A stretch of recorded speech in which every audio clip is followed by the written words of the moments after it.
Hyperion hopes you enjoy your new regeneration.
Blast!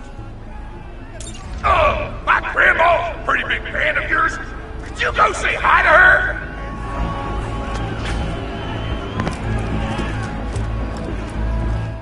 Oh man, it's the Vault Hunter! You are awesome!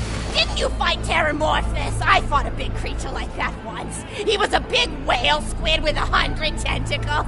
You ever thought anything with tentacles? Oh, of course you have.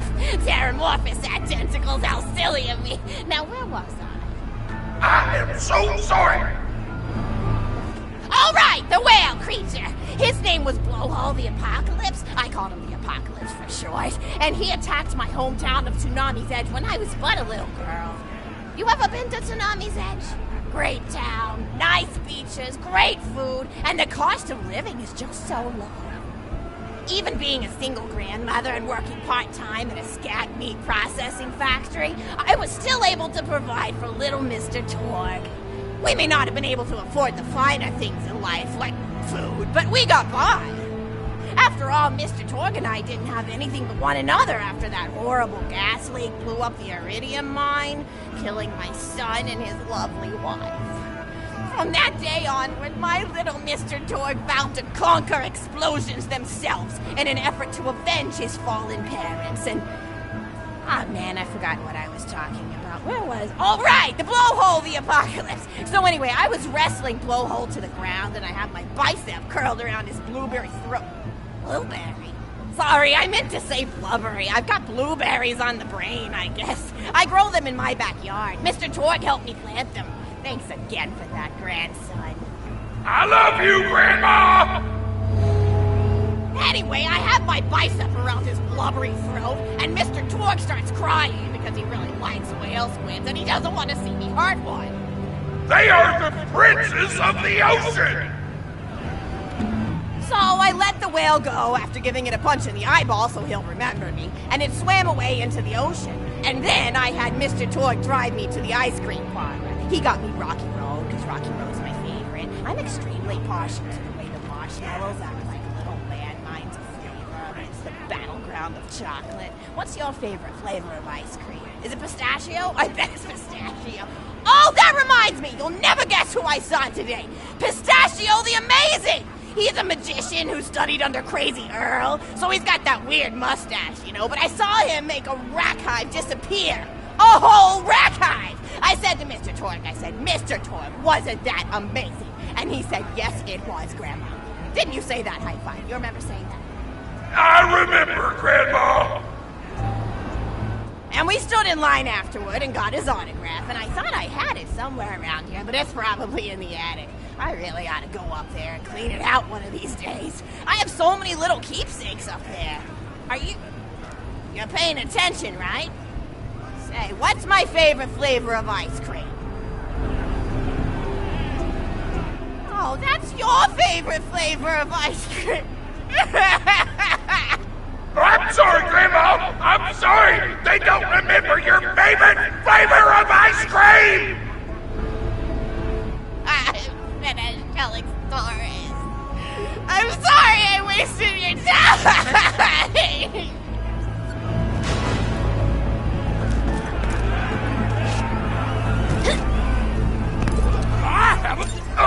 My grandma's a pretty big fan of yours. Could you go say hi to her?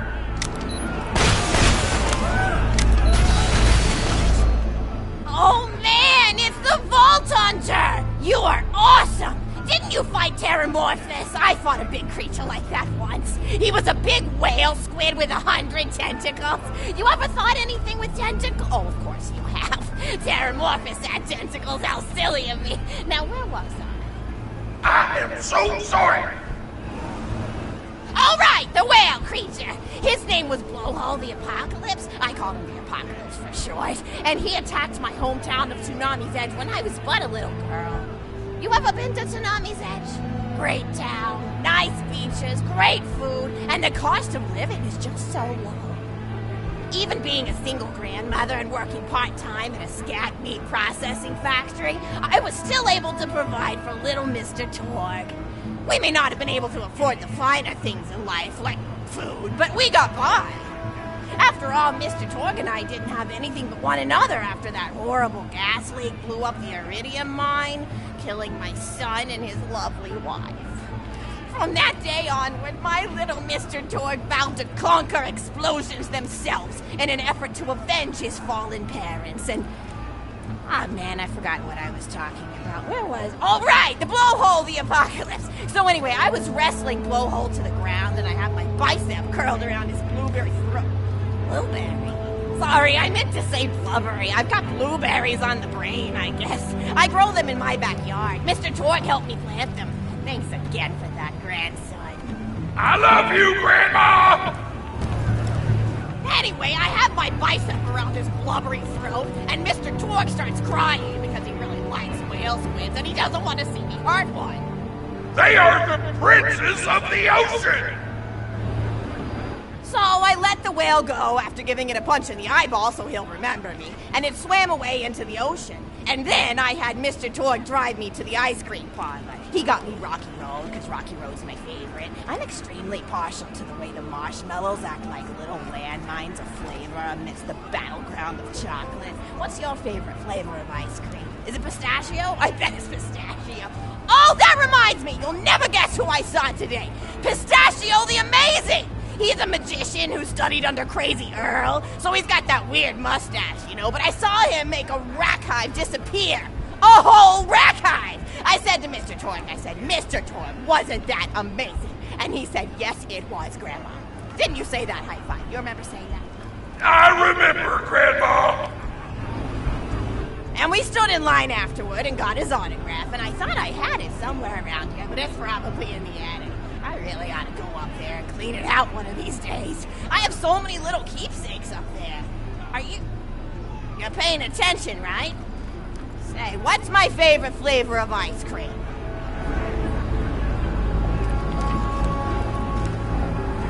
Oh, so you are listening. How wonderful. You're an even better listener than my old pet rack, Beasto. Beasto was such a sweetie. You ever had a pet rack? If you can tame them, they are the sweetest pet you'll ever have. He used to just sit on my shoulder and bite chunks of flesh out of my neck to pass the time. I still remember the way he used to tweet. He went, tweet, tweet. It was so cute. I had a conversation with him once. I said, Mr. Beasto. He liked being called Mr. Beasto. It made him feel like an aristocrat. I said, Mr. Beasto, you're looking very cute today. And he said, oh, thank you, that's so nice. Or he tweeted in a way that made me know that's how he felt. And then he lowered his little head like he was taking a bow. It was adorable. Beasto was my third pet rack. First I had Woody. He got hit by a train. Then I had Anita. She got shot up trying to take vengeance on the train that killed Woody. And then I found Beasto making little poops on the windmill outside our house. After Mr. Torg and I wrestled her to the ground, I did a flying pile driver off a nearby couch. Got him straight in the spine and brought him down. We brought him in and fed him some skag steaks until he decided he loved us. I still miss Beasto sometimes. He just died of old age. Racks don't live much longer than a few years, but I treasured the time we had together. Poor Mr. Torg. When Beasto died, he cried for a week. The kids made fun of him at school, but I told him not to pay them any mind. Being in touch with your emotions is not a character flaw! That's right, High Five. Is something wrong? You look confused, Vault Hunter. Oh, you probably haven't heard anyone call Mr. Torg High Five before. The world may know him as Mr. Torg, but the Flexingtons always refer to him using his middle name. It's a Flexington family tradition, after all, to use your grandfather or grandmother's name as your own middle name.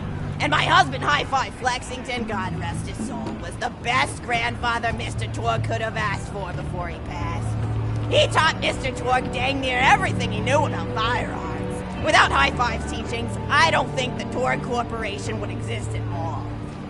Gosh, I still remember the first gun Mr. Torg tried to make after his parents died. A Jacobs shotgun with a stick of dynamite attached to the barrels. Torg nearly blew his face off, but he got up, dusted his mustache off, and swore that by the time he reached the age of 11, he would make a gun that fired explosions without killing the operator. And by golly, he did. It took a couple of dozen prototypes before he got the right combination of gun parts and explosives right. But once he did, woo-wee! I'll never forget the plume of smoke that used to be in my neighbor's homestead. They were jerks, though, so it's okay. Gosh, I've been talking your ear off for some time, haven't I? It's so kind of you to listen for this long. I've taken up too much of your time already. Please, don't feel like you have to stick around any longer. As a matter of fact, take this for giving this old woman some company. Woo!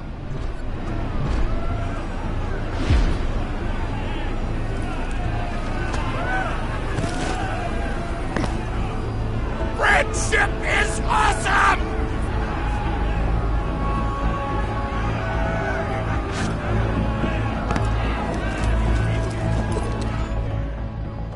You're even more attractive than Mr. Torque said you were.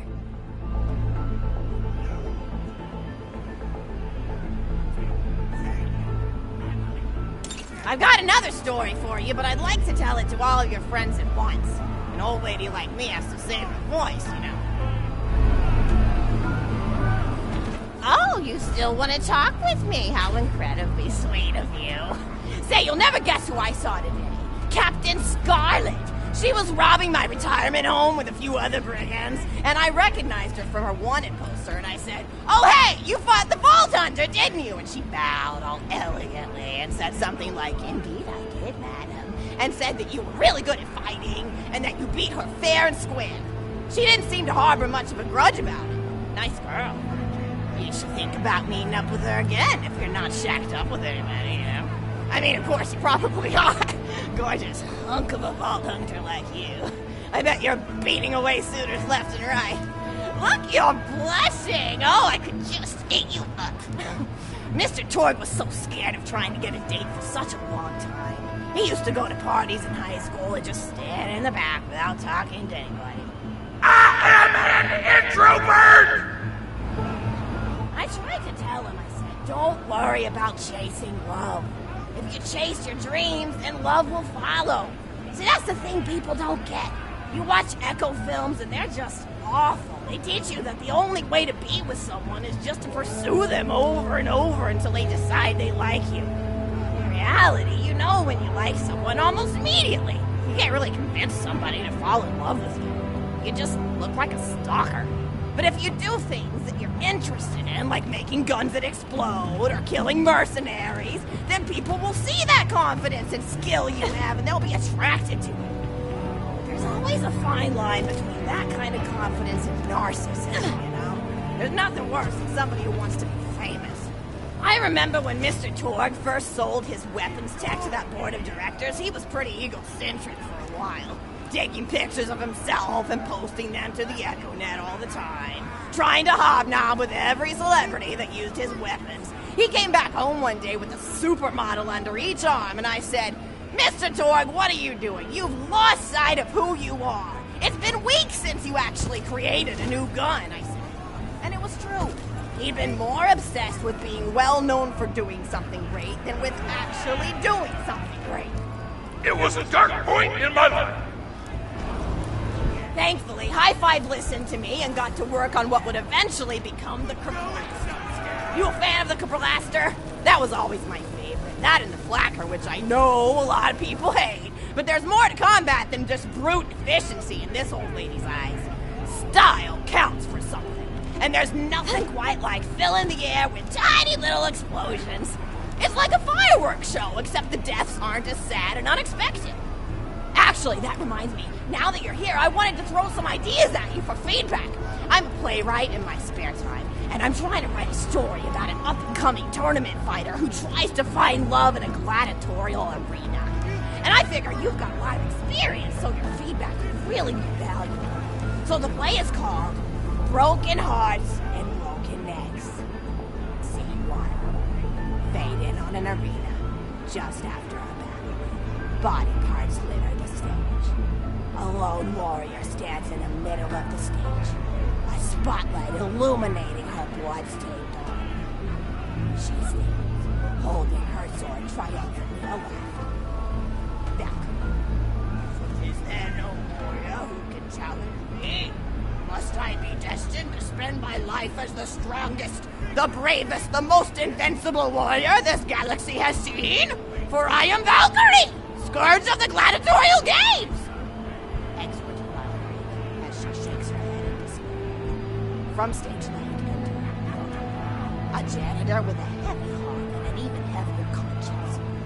He begins sweeping the body parts into a bin, which which is colored green. And remember that because that's a symbol of color. Until melancholy overtakes him. He drops his bush broom to the floor and falls to his knees before delivering a heart-wrenching soliloquy.